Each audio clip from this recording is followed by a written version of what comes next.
Alright, got the new filter.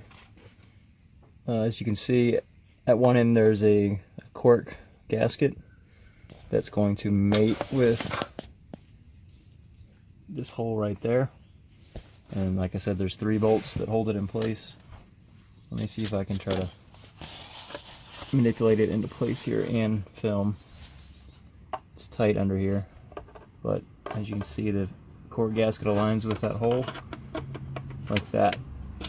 And then you've got a bolt here, and one on the back side that you can't see right now. But I'm going to get those started, and then we need to tighten them to the specified torque, which I believe is 15 foot-pounds. So let me move on to that next. Alright, I've got the new filter in place and torqued down. Again, it is 3 13mm bolts, and torque each one to 15 foot-pounds. So now we're ready to put the main pan back on. I've already cleaned up the mating surface as best I can. In fact, I did it when I had the old filter off and before I put the new filter on, just so the filter wasn't in my way. And the struggle I had was the last time this was done, the mechanic used a paper gasket, which just peeled off in tiny pieces. In fact, you can kind of still see some residue on there. You know, if you have been using rubber gaskets, or if you find you have a rubber gasket, that should come off a whole lot easier and you shouldn't have to spend so much time cleaning. I ended up having to spend a couple hours probably scraping off the little pieces of paper gasket from both the main pan mating surface and the auxiliary pan.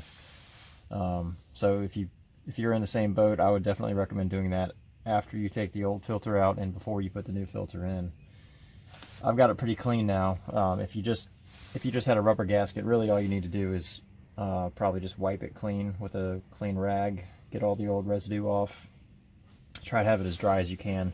If you're going back with a rubber gasket, it doesn't have to be perfect. If you plan to use something like RTV, then you want to have that mating surface and the pan surface as absolutely clean and dry as possible. I'm just going to use a rubber gasket here, so I feel like it's clean enough for what I'm doing. So you can see that I have put some mounting studs already in 4 of the holes. One there, one there, one there, and one there, kind of in the corners. And basically I just bought some machine screws with the same thread pitch. Here's what I bought. They are M6 threads, and what are these? 35 millimeters long. The length doesn't really matter, but the thread pitch, M6 by 1,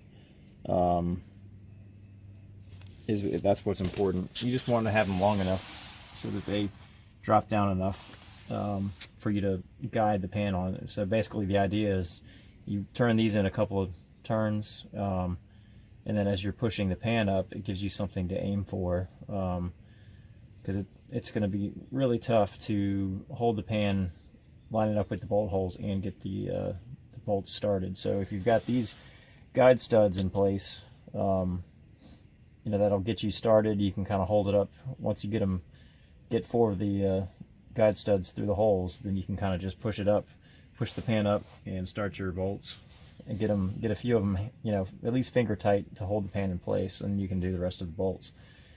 And if you're going to do an RTV gasket, then this is definitely the way you want to go, so you don't smear that all over the place.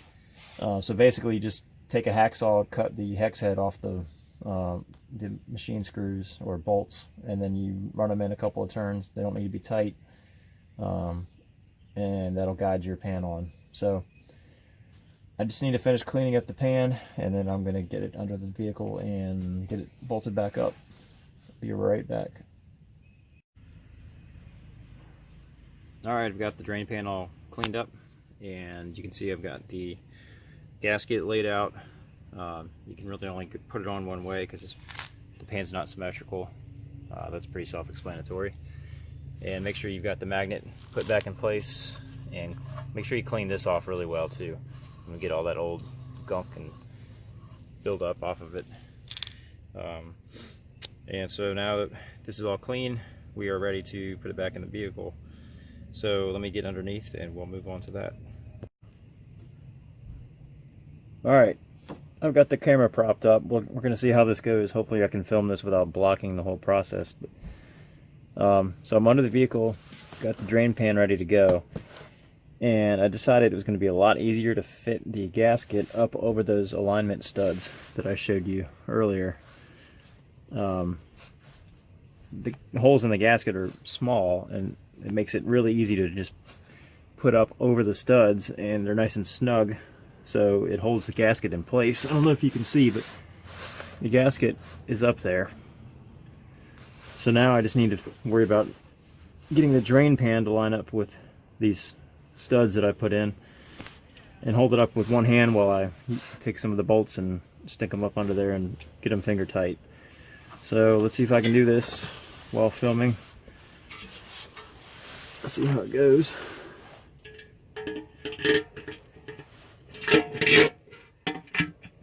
Oh man, that made it so much easier. Now I can hold it with one hand.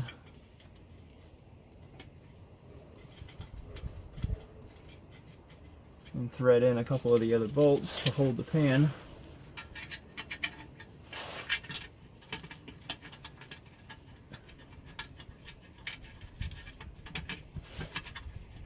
It would have been smart to bring my socket under here with me.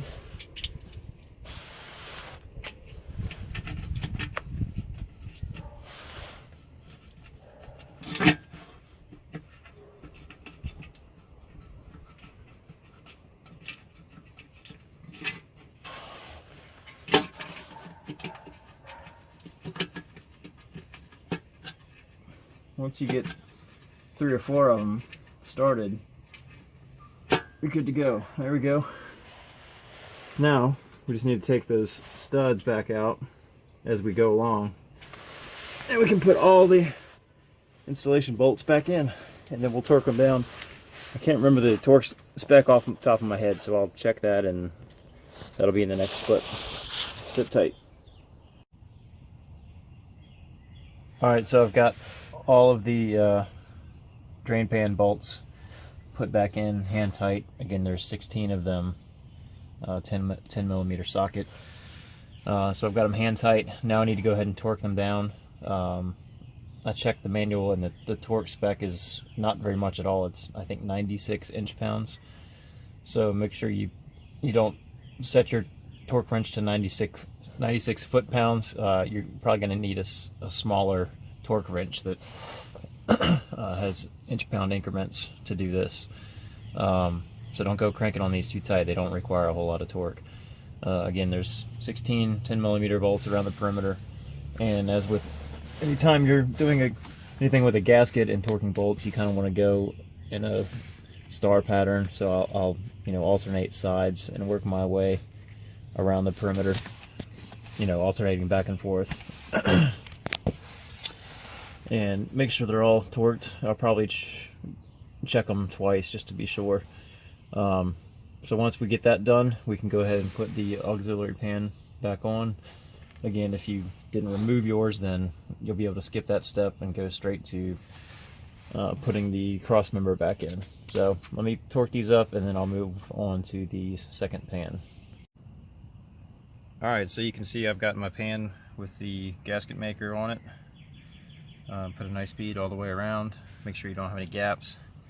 I used the Right Stuff by Permatex because you could torque it down in an hour, and then an hour and a half later you can actually refill it with fluids. The regular Permatex, I think you're supposed to wait for 24 hours before you fill with fluids and put the vehicle back in service. So this stuff speeds up the process a little bit. So now I just need to get under the vehicle and get this up into place. And obviously we want to make sure we have it oriented correctly. I believe this faces the front. So let me get underneath here and we will get this bolted back into place. Alright, so I'm back into the vehicle. I am going to see if I can prop my phone and do this on camera without screwing up. So I got my studs in place. Got my bolts here where I can access them. Got my drain pan ready. We just need to slip it up into place. Hopefully you can see me. I'm going to try to line the studs. There we go. That worked like a charm. Now I just need to put a couple of the bolts in to hold it.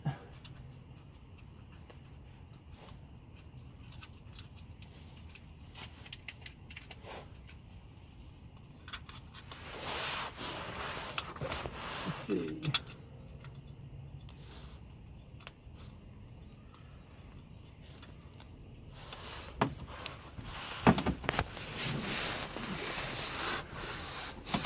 Alright, I got 2 bolts in.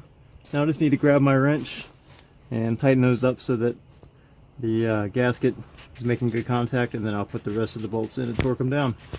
I'll be right back.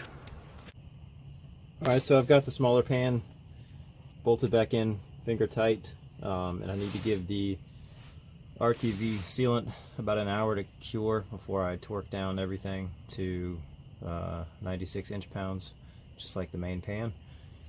So I'm going while I wait on that, I'm going to go ahead and use my time to reinstall the transmission crossmember. So hopefully by the time I finish that, it'll be time to torque down these bolts, and then I can wait another hour and be able to put all the fluids back in. So next I need to install the adapter piece that mounts in these 2 bolt holes and then attaches to the transmission crossmember. So let me get that in place and we will bolt it up. Alright, now that we got the crossmember mounting bracket bolted back into place, we can go ahead and reinstall the crossmember itself. So I'm going to reposition on the other side of the vehicle, on the driver's side, and start over there. I'll be right back. Alright, so I'm working on reinstalling the crossmember now. I wanted to stop kind of midway and show the process I'm using because I'm working by myself. This would be a lot easier if you had an extra set of hands, just because it's awkward, and if you're like me and you don't have your vehicle jacked up, there's just not a lot of room to work underneath here. So I don't know if you can see in the other side of the vehicle there, I've got some bricks stacked up. I just happen to have some brick pavers laying around that worked well sort of as a prop for one end of the crossmember. So I stacked the bricks, kind of leaned that end of the crossmember up on top of them with the other side, the passenger side, laying on the ground still. Then I came around to this side of the vehicle and lifted up this end with one hand and lined up the bolt holes, and was able to get one of the 3 17mm bolts installed. So now I can hopefully go over to the other side and install one on that side, and that'll kind of lock it in, and then I can take my time putting the rest of them in, which I'll go over in just a second. But I just wanted to stop and show how I managed to do this by myself. So if you're working alone, this might be a good option if you can prop up one end with something. It seemed to work pretty well for me. I did want to note that I coated all these bolts with anti-seize compound before reinstalling them, just because they were really difficult to get off, and depending on where you live, if you're in an area that gets a lot of snow and road treatment, these bolts could be rusted pretty badly. So it's good to put some anti-seize on there to try to help combat that. Alright, so let me reposition, and we'll go over the reinstallation of the rest of these and move on. Alright, I'm in position on the driver's side of the vehicle now. You can see I've removed the bricks that I had holding up this end of the transmission crossmember, and I was able to start one of the 10mm nuts that connects to the bracket right there that holds the 2 I believe those are the transmission cooler lines that you have to be careful of not to crimp, but they actually tuck inside the center section of the crossmember. And then of course we've got 3 other 10mm studs that we have to align with the holes in the cross member. So there's one there, and one there in the center of the camera. So I think what I'm going to do next is crawl up underneath and try to at least partially install the two 17mm nuts that connect up in there in the center of the cross member to the cross member bracket. I don't know if you can see the threads just barely poking through there, but I'm going to try to crawl up under there and install those two nuts at least part way to lift this end up a little bit higher, and then I can hopefully do a better job of aligning these studs on this end, and then we can tighten everything up. So let me give that a try. Okay, so that method worked pretty well. I was able to get those two center mount bolts, or nuts, actually installed partially to better support this end.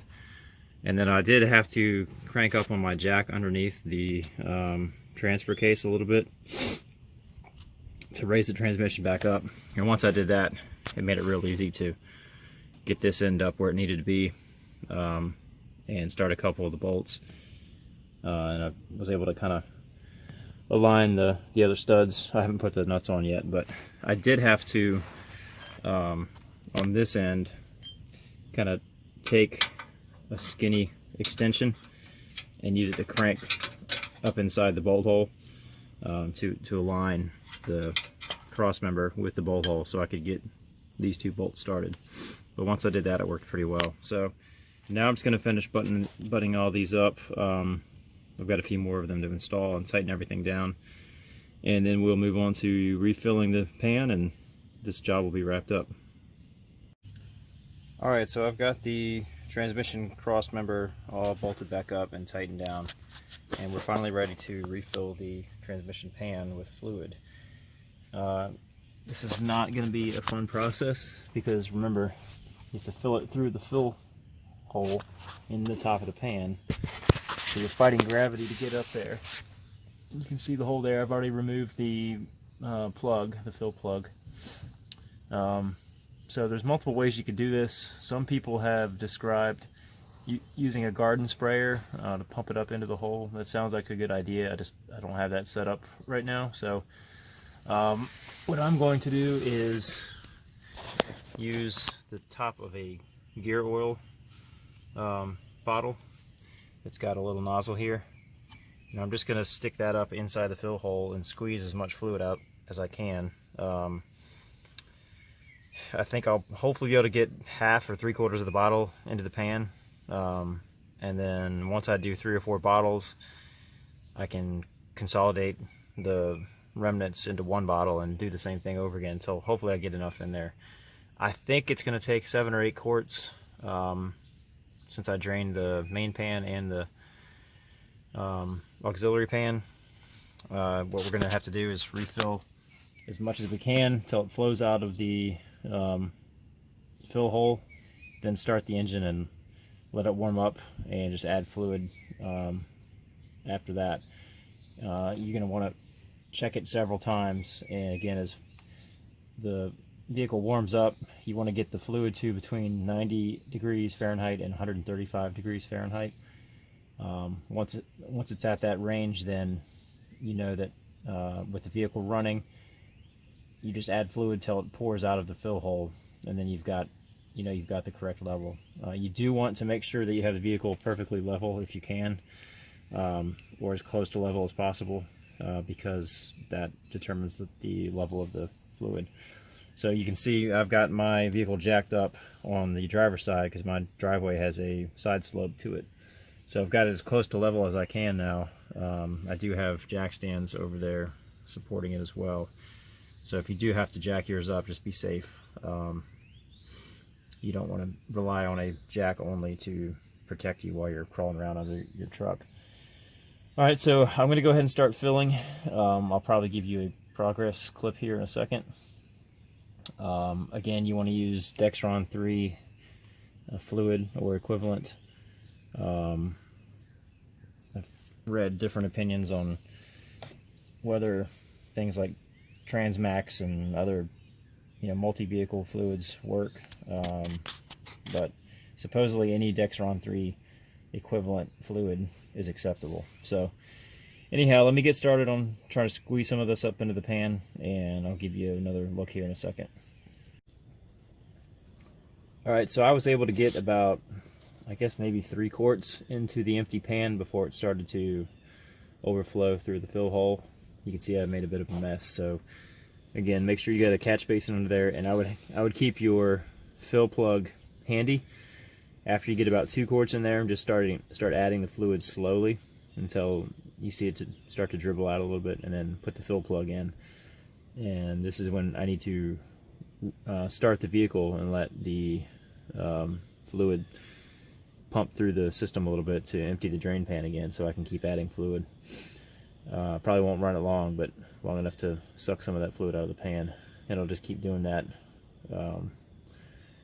until I feel like I've got maybe 7 or 8 quarts in there. And then I'll start the vehicle and run it for a while and let the fluid warm up. My method of adding fluid actually worked quite well. The bottles that I've got are pretty flexible, and it's not super cold outside right now, so I was actually able to kind of, once I squeezed out half the fluid or so, I was able to start rolling them up almost like a tube of toothpaste to force the fluid out the top. And it actually worked really well. I hardly made any mess until I got the pan full. So in a pinch, this actually works pretty well. So let me start the vehicle and try to circulate some of that fluid out of the pan, and we'll finish topping it off. Alright, so in the last segment I misspoke a little bit. You actually need to leave the vehicle running while you're checking the fluid. So leave the fill plug out, leave the engine running, and continue to add fluid until you see it running out, and then check the temperature. I like to use like an infrared thermometer to shoot the bottom of the drain pan. And if you're between 90 and 135 degrees Fahrenheit, you know you're at the right temperature. And if you see fluid dripping out of the fill hole like you see here, you know we have the level correct. So now we can go ahead and reinstall the fill plug, tighten it down, and then this project will be done. It's been interesting. I've had to shoot this over the course of several days because I just haven't had much time to work on it at any one point. But you know, with a few basic tools, this is something that anybody could really do in their driveway if you just have a little bit of patience.